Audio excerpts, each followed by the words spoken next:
Hello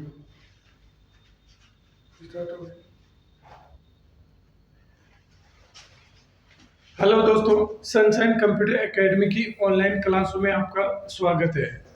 ये class काफ़ी लंबे समय के बाद हो रही है और अभी हाल ही में 3 अगस्त 2025 को एक RSCT का पेपर हुआ है। उसी को लेकर आज ये क्लास हुई है आपकी। तो चलो अपन उस पेपर का डिस्कशन करते हैं कि भाई उस पेपर के कौन कौन से क्वेश्चन के आंसर क्या होंगे, उसी को लेकर आज चर्चा हुई है। तो चलो ज़्यादा टाइम नहीं लेते हुए अपन चर्चा करते हैं उस पेपर को।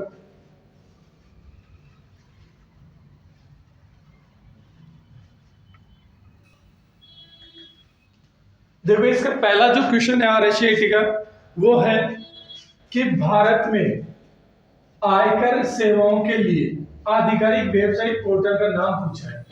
देखो दोस्तों, इंडिया में इनकम टैक्स के लिए एक गवर्नमेंट साइट बनी है, उसका URL आपसे पूछा गया इस क्वेश्चन में, पर कुछ एक URL अपने को यहाँ दिए गए, इसमें से सही URL अपने को फाइंड करना होता है। तो भारत सरकार में जो आयकर सेवाएं यानी जो इनकम टैक्स से रिलेटिव जो सर्विस देती है, उस आधिकारिक वेबसाइट का जो URL है प्रॉपर, उसको पूछा गया है कि वो सही कौन सा है। तो देखो, इसमें it.government.in, income.government.in और incometax.in और ये, तो इसमें से जो सही है वो है incometax.government. किस नाम से रहेगा?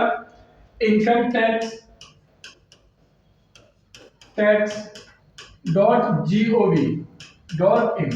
ये जो URL है वो अपना सही URL है। तो इसका सही आंसर क्या रहा? सी, कि भाई आयकर सेवाओं के लिए जो आधिकारिक वेबसाइट है उसका नाम क्या रहेगा?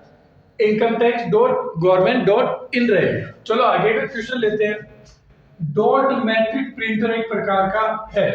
तो देखो, यहाँ डॉट मैट्रिक जो इनपुट आउटपुट डिवाइस है उसके बारे में पूछा था। कई बार पुरानी जो क्लास है उसमें मैंने बताया था कि जो डॉट मैट्रिक प्रिंट है, वो डॉट मैट्रिक है, वो एक प्रिंटर का प्रकार है। तो डॉट मैट्रिक कैरेक्टर प्रिंटर का एक प्रकार है। तो इसका सही आंसर क्या रहेगा? डॉट मैट्रिक एक प्रकार का प्रिंटर है। तो सही आंसर क्या रहा है इसका? प्रिंटर। कि डॉट मैट्रिक जो डिवाइस है वो एक प्रिंटर है। इसके बाद बात आती है वाईफाई का पूरा नाम। तो वाईफाई का पूरा नाम कई बार जो अपनी ऑनलाइन क्लास हुई है उसमें कई बार चर्चा हो चुकी है कि वाईफाई का पूरा नाम होता है वायरलेस फिडिलिटी। क्या नाम रहा? Wireless fidelity. तो इसका सही आंसर क्या रहा? वायरलेस फिडिलिटी इसका सही आंसर रहा। चलो आगे चर्चा करते हैं अपन इसको। फोर्थ क्वेश्चन को लेकर चलते हैं। ई लर्निंग प्लेटफॉर्म पर छात्रों को घर के ई लर्निंग प्लेटफॉर्म छात्रों को घर से कक्षाओं में शामिल होने की सुविधा प्रदान करता है। तो देख, इसका पहला जो स्टेटमेंट है या कथन है वो ये कह रहा है कि जो ई लर्निंग है वो अपने को एक ऐसा प्लेटफॉर्म उपलब्ध कराती है छात्रों को जो घर से ही कक्षाओं को शामिल करने की सुविधा प्रदान करता है। अब इसे बोलते हैं ई लर्निंग, कि भाई कोई भी स्टूडेंट ऑनलाइन तरीके से घर रहकर अपनी पढ़ाई पूरी कर सकता है या पढ़ाई कर सकता है। दूसरा स्टेटमेंट क्या कर रहा है? डिजिटल हस्ताक्षर का उपयोग दस्तावेजों की भौतिक प्रतियां प्रिंट यानी मुद्रित का मतलब प्रिंट करने के लिए किया जा सकता है।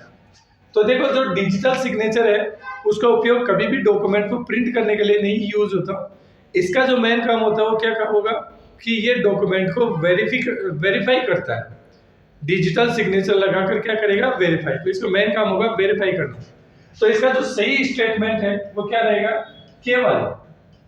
केवल स्टेटमेंट जो 1 है वही सही है, स्टेटमेंट 2 गलत है। तो इसमें सही आंसर अपना कौन सा रहेगा?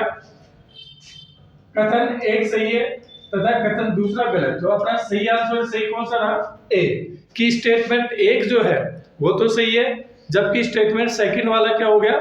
गलत हो गया अपना। तो इसका सही आंसर क्या हुआ? स्टेटमेंट 1 सही है और दूसरा गलत है। चलो आगे लेकर चलते हैं अपन आगे। आप किसी चित्र को सरकारी पोर्टल पर अपलोड करने से पहले उसका फाइनल आकार कम करना चाहते हैं, आपको क्या करना चाहिए? तो देखो, कोई भी गवर्नमेंट साइट है उसमें अगर आप कोई फॉर्म भर रहे हो तो उसमें अपने को इमेज वगैरह फोटो वगैरह भी लगानी होती है। आप चाह रहे हो उस इमेज का जो साइज है उसको कम किया जाए, जिसके कारण अपन उसको ऑनलाइन पोर्टल पर क्या किया जा सके, अपलोड किया जा सके इजीली। तो इसके लिए आपको कौन से टूल या किस प्रकार के सॉफ्टवेयर की आवश्यकता होगी जिसके कारण उसकी साइज को कम किया जा सके। तो देखो, फाइल का नाम बदलने से तो उसकी साइज पर किसी प्रकार का कोई प्रभाव नहीं पड़ेगा, तो ये तो आंसर नहीं हो सकता। इसमें केवल इसे केवल बड़ा करे, तो बड़ा करेंगे तो साइज तो बड़ी हो जाएगी फिर उसके बाद, तो ये भी आपका गलत है। तो इसे वीडियो में बदल दें। अगर अपन फोटो को वीडियो में कन्वर्ट कर देंगे तो उसकी साइज और भी ज्यादा हो जाएगी। क्यों? क्योंकि इमेज की अपेक्षा वीडियो की जो साइज होती है वो काफी ज्यादा होती है, इसलिए अपन ऐसा करेंगे तो उसकी साइज को बढ़ा देंगे, जबकि अपने को तो क्या करना है, कम करना है। तो क्या करना पड़ेगा अपने के लिए? तो इसका जो सही आंसर है, इमेज ऑप्टिमाइजेशन टूल या वेबसाइट का उपयोग करेंगे। किसका उपयोग करेंगे अपन? इमेज ऑप्टिमाइजेशन टूल या फिर वेबसाइट का उपयोग करेंगे, जिसके कारण अपन उसकी इमेज को साइज को कम कर सके, इमेज की साइज को। तो सही आंसर कौन सा रहा इसका? डी, इमेज ऑप्टिमाइजेशन टूल या वेबसाइट का उपयोग किया जाएगा इस जगह। चलो नेक्स्ट क्वेश्चन इसका 6 नंबर का। टाइम्स न्यू रोमन है एक, तो टाइम्स न्यू रोमन जो है वो एक प्रकार का फॉन्ट है, यानी फॉन्ट शैली बोल सकते हो आप इसको। तो इसका क्या नाम है? फॉन्ट। तो ये जो टाइम न्यू रोमन है वो एक फॉन्ट है, जैसे एरियल है, टाइम न्यू रोमन है, कैलिब्री है। तो ये जो नाम है वो किसके नाम होते हैं? फॉन्ट के नाम। तो इसका सही आंसर कौन सा रहा अपना? Font name. बाकी पेज लेआउट, मुद्रण, प्रिंट, इसके अलावा कोई नहीं। तो इसका सही आंसर क्या रहा? फॉन्ट का नाम ये है। इसके बाद अगला क्वेश्चन लेकर चलते हैं अपन। वेबसाइट पर कैप्चा, जो ये कैप्चा है ना वो क्या कार्य करता है? तो आप जानते हो कोई भी साइट होती है उसमें कैप्चा होता है, जिसमें कुछ कोड होता है जिसको अपने को क्या करना होता है, उसमें फिल करना होता है, नकल करनी होती है कुल मिलाकर साइट पर। तो उस कैप्चे का मेन काम क्या होता है, क्यों अपन उसमें एंटर करते हैं? तो इसका देखो मेन काम क्या, डेटा को इनक्रिप्ट करेगा। देखो इसका काम इनक्रिप्ट करने से कोई मतलब नहीं है, क्योंकि डेटा इनक्रिप्शन नहीं होता। वायरस की अनुमति देता है, तो ये भी ये नहीं कर सकता क्योंकि ये वायरस की अनुमति नहीं देता। मनुष्य को बोट से अलग करना, तो ये इसका सही आंसर हो गया कि जो वेबसाइट पर कैप्चा आता है उसका मेन काम होता है कि मनुष्य को बोट से अलग करना होता है। आप कहोगे कैसे अलग करना होगा? तो देखो कोई भी प्रोग्राम होता है, अगर किसी कोड को जनरेट यानी जिसको ओटीपी आते हैं वगैरह आते हैं, तो उसको एक मशीन जो होता है उसमें प्री डिफाइन वो प्रोग्राम्स होते हैं, उसके अकॉर्डिंग वो अपने आंसर को ले सकता है। लेकिन एक आदमी जो है वो हैंड टू हैंड अगर कोई पासवर्ड अपने पास आता है तो उसको वो क्या कर लेगा, सही फील कर देगा, जबकि प्रोग्राम सही फील करने में असक्षम होगा। इसलिए कैप्चा का ऑप्शन दिया जाता है कि भाई कोई अनऑथोराइज व्यक्ति कोई भी साइट या डेटा तक एक्सेस न कर पाए, इसलिए अपन उसको क्या करते हैं, कैप्चा का उपयोग करते हैं। जैसे ओटीपी हुआ, कैप्चा हुआ, ये इन्हीं के लिए होता है कि वैलिड पर्सन की ऑथेंटिकेशन जांची जा सके, इसलिए इसको यूज किया जाता है। तो इसका सही आंसर क्या रहा? मनुष्य को बोर्ड से अलग करना इसका मेन कार्य होगा। फिर बात आते हैं, अधिकांश एमएस ऑफिस एप्लीकेशन में अंतिम क्रिया को पूर्ण करने के लिए, अंतिम क्रिया को बदलने के लिए, पूर्ववर्त करने के लिए, जैसे पहले थी वैसे करने के लिए आमतौर पर किस कीवर्ड का उपयोग किया है? तो कुल मिलाकर इसमें यह कहा गया है कि अगर अपन ने कोई काम कर लिया वर्ड में तो उसको बैक करना है, यानी पीछे ले जाना, पूर्वावस्था में ले जाना। तो इसके लिए शॉर्टकट की क्या काम मिलेंगे? तो देखो ये अंडू के लिए बात कर रहा है। किसके बात कर रहा है? अंडू। तो अंडू की शॉर्टकट क्या है? अंडू की शॉर्टकट, तो अंडू की शॉर्टकट इसने पूछी है, तो इसके सही शॉर्टकट क्या है? कंट्रोल के साथ जेड। किसके साथ? कंट्रोल के साथ आपको क्या यूज करना पड़ेगा? जेड का यूज किया करना पड़ेगा, जिसके कारण वो पूर्ववर्त हो सकती है। इसके बाद आता है, एक इनपुट डिवाइस है जिसका उपयोग कंप्यूटर में ऑडियो डेटा इनपुट करने के लिए किया है। बहुत ही सिंपल क्वेश्चन है। इसमें यह पूछा गया है कि ऐसी कौन सी इनपुट डिवाइस है जिसके द्वारा कंप्यूटर में डेटा को साउंड को या वॉइस को इनपुट किया जाता है। तो इनपुट करने वाली डिवाइस का नाम इसमें पूछा है जो साउंड को इनपुट करता है। तो देखो स्पीकर ये तो आउटपुट करता है, तो ये आंसर नहीं हो सकता। ध्वनि नियंत्रक ये साउंड को कंट्रोल करता है, तो ये भी नहीं हो सकता। वाईफाई ये अपने को नेट को शेयर करने की अनुमति देता है, ये भी नहीं हो सकता। तो सही आंसर कौन सा रहा? माइक्रोफोन। तो माइक्रोफोन का मेन काम क्या होगा? जो भी अपनी वॉइस है उसको वो कंप्यूटर में इनपुट करने का कार्य करे। तो इसका सही आंसर क्या कौन सा रहा? माइक्रोफोन। इसके बाद अब अगला क्वेश्चन है अपने पास, डेटा की वह सबसे छोटी इकाई क्या है जिससे कंप्यूटर समझ सके और प्रोसेस कर सकता है? यानी डेटा की स्मॉलेस्ट इकाई के बारे में इसमें चर्चा की है कि भाई ऐसी कौन सी डेटा की ऐसी कौन सी सबसे छोटी इकाई है जिस पर कंप्यूटर क्या कर सकता है? कंप्यूटर समझ सकता है और उसको प्रोसेस कर सकता है। तो देखो डेटा की जो सबसे छोटी इकाई होती है बिट। कौन सी होती है? बिट होती है। तो इसका सही आंसर कौन सा रहा? बिट। और बिट के बाद बाइट बनती है। अगर 8 बिट मिल जाती है तो एक बाइट बन जाएगी। अगर अपन बात करें उससे पहले तो निब्बल भी आती है, 4 बिट बराबर 1 निब्बल। ऐसे अगर 2 निब्बल या 8 बिट बराबर 1 बाइट होती है। इसी प्रकार अगर 1024 बाइट मिल जाए तो केबी बना लेगी। तो इस प्रकार ये जाता है। लेकिन स्मॉलेस्ट जो इकाई है डेटा की वो कौन सी होगी? बिट। बिट आईटी होता है ना, बिट। तो इसका सही आंसर क्या होगा? बिट होगा। इसके बाद है पावर पॉइंट में स्लाइड के लिए डिफॉल्ट ओरिएंटेशन क्या होता है? ऐसे ही अब इसमें ओरिएंटेशन के बारे में पूछा गया कि भाई पावर पॉइंट एप्लीकेशन अगर अपन खोलते हैं तो इसमें बाय डिफॉल्ट जो अपना ओरिएंटेशन होता है वो कौन सा होता है? तो आप जानते हो ओरिएंटेशन 2 टाइप के होते हैं। एक तो होता है पोर्ट्रेट ओरिएंटेशन, एक होता है लैंडस्केप। पोर्ट्रेट हमेशा हाइट में ज्यादा होता है और विड्थ में कम होता है, जबकि लैंडस्केप में पोर्ट्रेट तो हाइट विड्थ तो ज्यादा रहेगी लेकिन हाइट क्या रहेगी? कम रहेगी। तो एमएस पावर पॉइंट में बाय डिफॉल्ट जो ओरिएंटेशन होता है वो कौन सा होगा? लैंडस्केप। तो इसका सही आंसर कौन सा होगा? लैंडस्केप इसका सही आंसर है। चलो नेक्स्ट क्वेश्चन अपन लेते हैं इसमें। एमएस वर्ड में यदि आप अपने दस्तावेज या डॉक्यूमेंट के लिए भीतर एक क्लिक करने पर योग्य लिंक बनाना चाहते हैं तो आप उसी दस्तावेज में किसी अन्य विशिष्ट शीर्षक अनुभाग पर ले जाते हैं, आप आमतौर पर उपयोग करेंगे। तो किसका उपयोग करेंगे? तो देखो इसमें एमएस वर्ड पे अगर अपन काम कर रहे हैं और एक पेज से उसी फाइल के किसी अन्य पेज पर अपने को कोई लिंक बनाना है तो उसके लिए अपने को कौन सा ऑप्शन यूज करना पड़ेगा जिसके कारण वो लिंक हो जाए? तो देखो लिंक करने के 2 ऑप्शन आते हैं, एक तो होता है हाइपरलिंक, एक होता है बुकमार्क। तो हाइपरलिंक क्या होता है? अपने डॉक्यूमेंट को किसी अन्य डॉक्यूमेंट से क्या करेगा? लिंक करने का काम करेगा। जबकि ये पूछा जा रहा है कि एक ही डॉक्यूमेंट में अलग अलग जो पेज है उनको अपने को लिंक करना है। तो इसके लिए अपने को काम आएगा बुकमार्क और बुकमार्क का हाइपरलिंक, इनका अपन यूज करना पड़ेगा। किसका यूज करना पड़ेगा? बुकमार्क का। तो सही आंसर कौन सा है? बुकमार्क और फिर बुकमार्क का हाइपरलिंक। चलो अपन बात करते हैं आगे। ऑनलाइन डॉक्यूमेंट संशोधन और भंडारण की अनुमति कौन सा टूल देता है? अब ये कह रहा है कि भाई हमें ऑनलाइन कोई डॉक्यूमेंट स्टोर करना है या बनाना, तो ऑनलाइन डॉक्यूमेंट स्टोर करने या बनाने के लिए किसका यूज किया जाएगा? गूगल डॉक्स का। किसका यूज होगा? कई बार अपने कक्षा में भी चर्चा की है गूगल डॉक्स। तो गूगल डॉक्स एक ऑनलाइन जो गूगल प्लेटफॉर्म है, वहां अपन वर्ड जैसे डॉक्यूमेंट की तरह उसको काम में ले सकते हैं, वर्ड वगैरह बना सकते हैं। तो इसका सही आंसर कौन सा होगा? एमएस पेन तो ड्राइंग के लिए आएगा तो ये काम नहीं आ सकता। Google doc. तो सही आंसर कौन सा रहेगा इसका? गूगल डॉक हमें ऑनलाइन प्लेटफॉर्म पर डॉक्यूमेंट को यानी वर्ड प्रोसेसिंग की एप्लीकेशन के तरह बात करने का परमिशन देगा। तो इसका सही आंसर होगा गूगल डॉक्स। इसके बाद नेक्स्ट क्वेश्चन अपने पास है, निम्न में से कौन सा लोकप्रिय मोबाइल ऑपरेटिंग सिस्टम है? देखो लोकप्रिय के बारे में पूछा है एज ए पॉपुलर।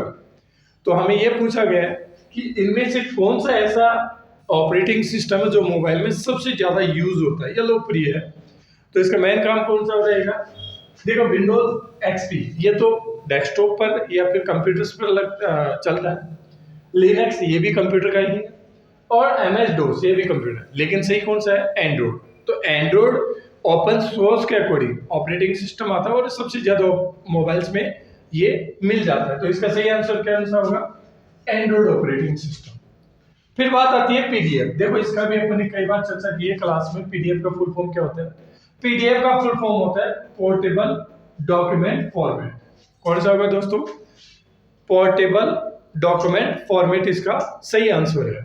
चलो आगे लेते हैं। इसका तो सही अपने को पहले ही मिल गया। फिर बात आती है कंप्यूटर के मस्तिष्क को क्या कहा जाता है। यानी ये पूछा है कंप्यूटर का मस्तिष्क क्या होता है या किसे कहते हैं कंप्यूटर का मस्तिष्क। तो सीधी सी सीपीयू को कंप्यूटर का मस्तिष्क बोला जाता है। तो सीपीयू कंप्यूटर का मस्तिष्क होता है क्योंकि सारी गणना या कैलकुलेशन इसी भाग में की जाती है, इसलिए इसको कंप्यूटर का माइंड या मस्तिष्क कहा जाता है। तो इसका सही आंसर कौन सा है? कंप्यूटर के मस्तिष्क को कहा जाएगा सीपीयू। सीपीयू कंप्यूटर के मस्तिष्क के नाम से जाना जाता है। इसके बाद आता है विंडोज 11 में फाइल पाथ, यानी एक फाइल का जो रास्ता होता है या एड्रेस होता है जहां वो फाइल रखी गई है, उसका सही रास्ता कौन सा है, उसी को इसमें पूछा गया। तो देखो सी ड्राइवर का नाम हो गया, vmu डॉट ये फोल्डर का नाम हो गया, rsco2 में सब फोल्डर हो गया, और ये उसके आगे फाइल का नाम है जो फाइल स्टोर है। तो सही जो अपना पाथ है c/vmu.rscat/ex.jpg। तो सही आंसर इसका ये रहा कि एक फाइल का जो एक्चुअल वैलिड पाथ है वो अपना ये होगा। अब आगे आता है अपने पास इनमें से कौन सा ऑनलाइन मीटिंग या क्लासरूम टूल का उपयोग का उदाहरण है। यानी इसमें ऑनलाइन जो क्लास मीटिंग होती है या क्लासरूम होता है उस टूल को क्या कहा जाएगा। तो देखो गूगल डॉक्स ये तो एमएस वर्ड की तरह काम करेगा तो ये नहीं हो सकता। माइक्रोसॉफ्ट वर्ड ये भी एप्लीकेशन है। एमएस डॉक ये फोटो को एडिट करने का। तो सही आंसर कौन सा? जूम। तो जो जूम है वो अपने ऑनलाइन मीटिंग करने का एक एप्लीकेशन प्लेटफॉर्म होता है, ये एप्लीकेशन सॉफ्टवेयर है। फिर बात आता है आपको, तो इसका सही आंसर रहा जूम। आपको एमएस एक्सेल में 3 सेल को एक में मर्ज करना है। आप इस फीचर का इस्तेमाल कैसे करेंगे? मान लो आपके पास एक्सेल है और 3 कॉलम आपके पास है और इनको आपको मर्ज करना है सेल्स। तो जैसे ऐसे 3 सेल है, सही, ऐसे 1 और 2 3, आप इसको एक बनाना चाहते हो मर्ज करके, तो आप इसके लिए कौन सा यूज करोगे? मर्ज एंड सेंटर, कि आपको उसको सेलेक्ट करना है और मर्ज एंड सेंटर पर यूज कर लेना। तो ये जो तीनों की तीनों है ना वो मर्ज होकर इस प्रकार बन जाएगा, और कई बार आपने किया भी होगा। तो इस प्रकार इसको यूज कर। आगे अपना क्वेश्चन है एमएस पावर पॉइंट में स्प्रेडशीट जैसी संरचना के लिए अलग अलग कक्षों में चिन्हित छोटे फोल्ड जिनका उपयोग डेटा रुझान दिखाने के लिए किया जाता है उसे क्या कहा जाएगा। तो देखो जैसे एक्सेल में शीट होती है जैसे ग्रिड लाइन, इस टाइप की उसमें भी बनाई जा सकती है पावर पॉइंट। तो ये बनाने के लिए अपने को किसको यूज किया जाएगा? मिनी चार्ट नहीं, स्पार्क लाइन। तो इसका सही आंसर क्या रहेगा? स्पार्क लाइन उसमें बनानी पड़ेगी अपने दोस्तों। क्या बनानी पड़ेगी? स्पार्क लाइन अपने को बनानी होती है। तो ये इसका सही आंसर हुआ। आगे नेक्स्ट अपन लेकर चलते हैं। अगला क्वेश्चन है निम्न में से कौन सा ओपन सोर्स ऑफिस सूट का उदाहरण है जिसे अक्सर माइक्रोसॉफ्ट ऑफिस के विकल्प या ऑप्शंस के रूप में उपयोग किया जाता है। तो ध्यान देना ये निम्न में से कौन सा ओपन सोर्स एप्लीकेशंस के बारे में पूछा है, और इसका जो सही आंसर है वो है लिब्रे ऑफिस, क्योंकि Libre office open source operating systems का एप्लीकेशन है। अब इसके जस्ट जो सही आंसर रहा कौन सा? Libre office. अब आगे आता है अपने पास आपके एक संदिग्ध ईमेल मिला है जिससे एक अटैचमेंट है, आपको क्या करना चाहिए? यानी आपको ये साइबर सिक्योरिटी में से पूछा गया क्वेश्चन है। इसमें पूछा है कि आपके पास कोई डाउटफुल या संदिग्ध मेल आई है तो आप उस मेल को लेकर क्या करोगे, मतलब आपका क्या एक्शन रहेगा। तो इसका जो सही एक्शन है वो क्या रहेगा? स्पैम या फिशिंग के रूप में इसकी रिपोर्ट करेंगे। किसके रूप में रिपोर्ट करेंगे? स्पैम या फिशिंग के रूप में अपन इसको रिपोर्ट करेंगे। और बाकी अपने को नहीं करना, फाइल को डाउनलोड नहीं करना, ना इसको खोलना है और ना ही अपने मित्रों को उसको शेयर करना है, नहीं तो उसके पास भी वो वायरस जा सकते हैं। तो इसे हमें क्या करना पड़ेगा? स्पैम या फिशिंग के रूप में इसको रिपोर्ट कर देना चाहिए। फिर बात आती है निम्न में से कौन सा एक ऑपरेटिंग सिस्टम है। तो निम्न में से 4 अपने को दे रखे हैं, इसमें से ऑपरेटिंग सिस्टम की पहचान करनी है।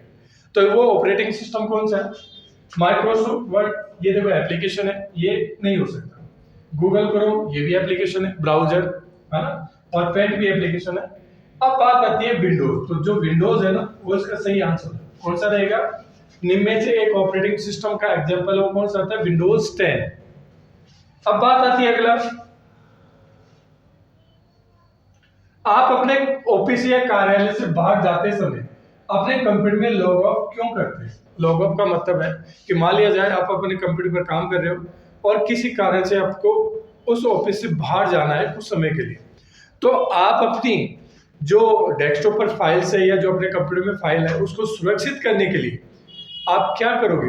मतलब शट डाउन करके जाओगे, क्या करोगे? तो शट डाउन करोगे तो आप उसकी पूरी फाइल जो भी आप बना रहे हो वो डाउनलोड मतलब शट डाउन के साथ ही बंद हो जाएगी। आप चाहते हो कि फाइल चलती भी रहे और अपने डेटा सिक्योर भी रहे, तो इसके लिए अपने को क्या करना पड़ेगा? तो इसके लिए अपन को करना पड़ेगा कोई आपकी फाइल या पासवर्ड आदि चुरा न सके, इसकी व्यवस्था करने के लिए आपको क्या करना पड़ता है? लोगों कि भाई अपने जो डेटा है डेस्कटॉप पर अपने ओपन कर रखा है या जो बना रखा है उसको अनऑथोराइज व्यक्ति के द्वारा एक्सेस न किया जाए, इसके लिए अपन क्या करते हैं? आपको फाइल और पासवर्ड आदि को चुरा न ले, इसके लिए लॉग ऑफ करना पड़ेगा। चलो आगे आते हैं अपने पास अगला क्वेश्चन। निम्न में से कौन सा राजस्थान में उपलब्ध ई गवर्नेंस सेवा का उदाहरण है? यानी राजस्थान में ई गवर्नेंस सर्विस के अकॉर्डिंग आने वाली जो यूआरएल है या जो सर्विस है वो कौन सी है?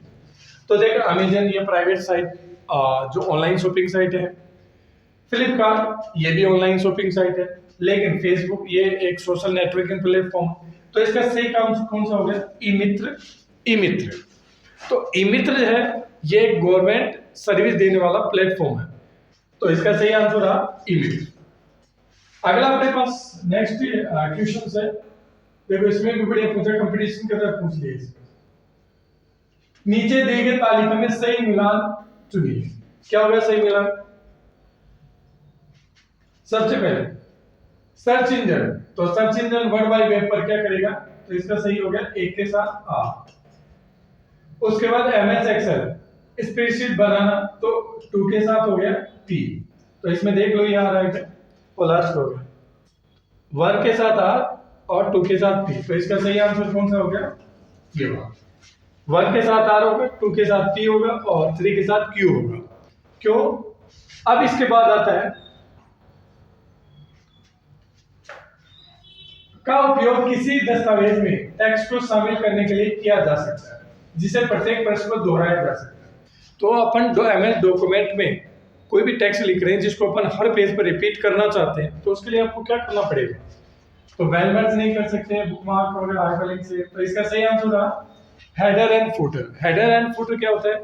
वो अपने हर पेज पर रिपीट होता है, अगर चाहे जो ओल्ड पेज हो तो भी अगर लागू कर दिया तो, या फिर अगर नए पेज खोलेंगे तो उन पर ये चीज आएगी।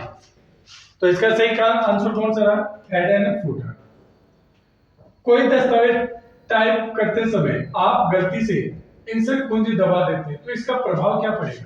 कि मान लिया जाए आप डॉक्यूमेंट में टाइपिंग कर रहे थे और गलती से इंसर्ट बटन आपसे प्रेस हो गया या दब गया, तो आपको क्या मतलब उसमें कंप्यूटर क्या रिएक्शन करेगा फिर? तो इसका मेन जो प्रभाव पड़ेगा वो होगा टेक्स्ट अभिलेखित होना शुरू हो जाएगा। कहने का मतलब जो कर्सर आप लिख रहे हो तो उसकी जो लाइन आप पहले लिख रहे थी वो मिटती जाएगी, उस जगह नए शब्द आते रहेंगे जो भी आप टाइप करोगे। ये इसका आंसर कौन सा रहेगा? टेक्स्ट अभिलेखन होगा शुरू हो जाता है। इसके बाद है सुरक्षित पासवर्ड बनाने के लिए इनमें से कौन सा उपयोग अच्छा तरीका होगा? यानी आपको एक मजबूत और सुरक्षित पासवर्ड बनाना है, तो इसके लिए आपको क्या करना पड़ेगा? तो देखो मैं कई बार क्लास में बता चुका हूं कि आपको स्ट्रॉन्ग पासवर्ड लगाने के लिए कैपिटल लेटर, अल्फाबेट में कैपिटल लेटर, स्मॉल लेटर, कुछ नंबर एंड कुछ सिंबल को मिक्स करके यूज करना चाहिए, वो सबसे स्ट्रॉन्ग पासवर्ड माना जाता है। तो इसमें सही आंसर कौन सा होगा?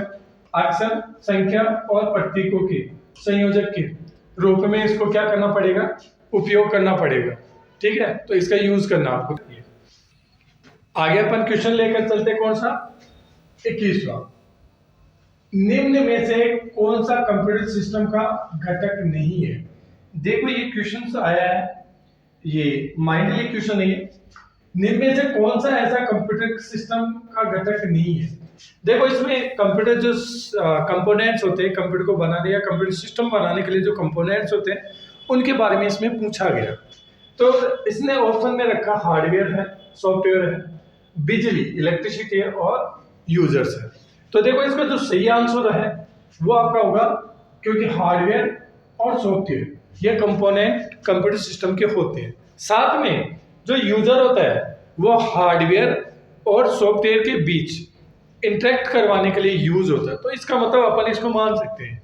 जबकि जो लाइट होती है, तो लाइट क्या होती है, लाइट केवल उस सिस्टम को चलाती है, केवल क्या करेगी, यूज होगी केवल उसको रन करवाने के लिए। बाकी जो इंस्ट्रक्शन वगैरह देगा वो यूजर देगा, सॉफ्टवेयर के द्वारा देगा और हार्डवेयर से कॉम्बिनेशन करवाएगा। तो इसका जो सही आंसर है वो बिजली इलेक्ट्रिसिटी है। चलो आगे लेकर चलते हैं। आप अपने 50 ग्राहकों को व्यक्तिगत पत्र भेजने के लिए एमएस वर्ड में एक मेल मर्ज तैयार कर रहे हैं। इस मेल मर्ज ऑफिस को सफलतापूर्वक करने के लिए आप किन दो प्राथमिक घटकों की आवश्यकता पड़ेगी?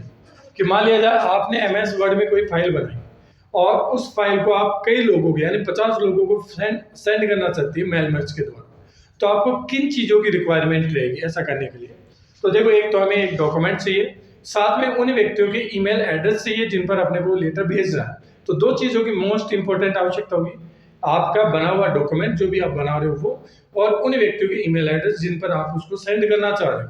तो ये दो चीज अपने को नेसेसरी चाहिए होती है। तो एक एकल या पूर्ण टाइप किया हुआ पत्र होना चाहिए और ईमेल एड्रेस की सूची आपके पास होनी चाहिए इसके लिए। तो ये दो चीजों की काफी आवश्यकता होगी।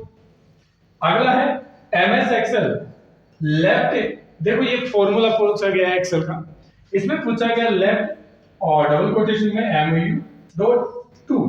तो लेफ्ट का मतलब है कोई भी लेटर वगैरह होता है या कोई कैरेक्टर होता है उसके लेफ्ट से जो संख्या या फॉर्मूले में दी गई है उतनी वो आउटपुट के रूप में देना या निकाल कर देना। तो इसमें से लेफ्ट से अपने को 2 वैल्यू, क्योंकि 2 के लिए बोला है तो MVM निकलेगा, क्योंकि 2 निकालना है अपने को लेफ्ट साइड से, क्योंकि लेफ्ट का फॉर्मूला है। तो इसका सही आंसर होगा VM। इसके बाद है एमएस एक्सेल में पंक्तियों की पहचान निम्न प्रकार से की जाती है। ये भी बढ़िया क्वेश्चन है कि मान लिया जाए आपको एमएस एक्सेल में जो पंक्तियां होती है, पंक्तियों का मतलब है रो, उस रो की पहचान किस प्रकार से की जाएगी? क्या अक्षर में की जाएगी, नंबर में की जाएगी या प्रतीकों में की जाएगी? तो ध्यान देना, जो कॉलम होता है उसको तो अल्फाबेट ABCD के अक्षरों से रिप्रेजेंट किया जाएगा, जबकि रो पंक्ति होती है उसको नंबर के साथ 1 2 3 इस प्रकार से रिप्रेजेंट किया जाता है या दर्शाया जाता है। तो इसका सही आंसर क्या होगा? नंबर। इसके बाद अपना अगला क्वेश्चन है, कंप्यूटर में डेटा इनपुट करने के लिए किस डिवाइस का उपयोग किया जाएगा? तो देखो आपको नीचे 4 ऑप्शन देख रहे हैं, इनपुट आउटपुट के बारे में पूछा है। इसमें यह कहा गया है कि कंप्यूटर में डेटा इनपुट करने के लिए किस इनपुट डिवाइस का यूज करोगे? तो इसमें इसका मतलब है 3 तो आपके पास आउटपुट हुआ और इनमें से एक ऐसा है जो इनपुट का काम कर रहा है।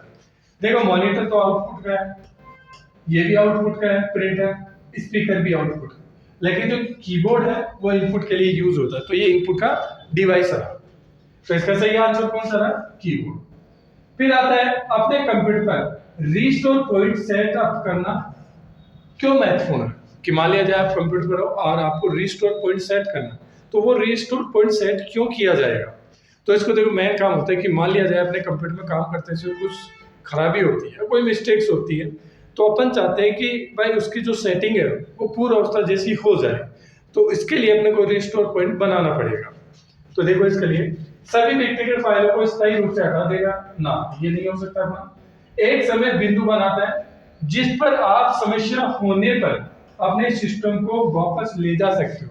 यानी आपके कंप्यूटर में अगर कोई ऐसी सेटिंग चेंज हो गई है जिसके कारण कंप्यूटर प्रॉपर सही तरीके से काम नहीं कर रहा, पहले जैसे काम कर रहा था वैसे, तो आप जिस समय वो सही काम कर रहा था उसी पूर्व अवस्था में सेटिंग को ले जाने के लिए अपन किसका यूज करेंगे? रिस्टोर पॉइंट का उपयोग करेंगे। तो ये कुल मिलाकर 35 क्वेश्चन था। तो इसका सही आंसर कौन सा रहा? एक समय बिंदु बनाना जिस पर आप समस्या होने पर अपने सिस्टम को वापस ले जा सकते हैं। और ये बहुत ही सरल पेपर था मेरे हिसाब से, जिसने पढ़ाई की है वो तो निश्चित रूप से पास हो जाएगा। चलो आगे इसी प्रकार की कक्षा आपके लिए इंटरेस्टिंग लाएंगे, और तब तक के लिए धन्यवाद। Thank you.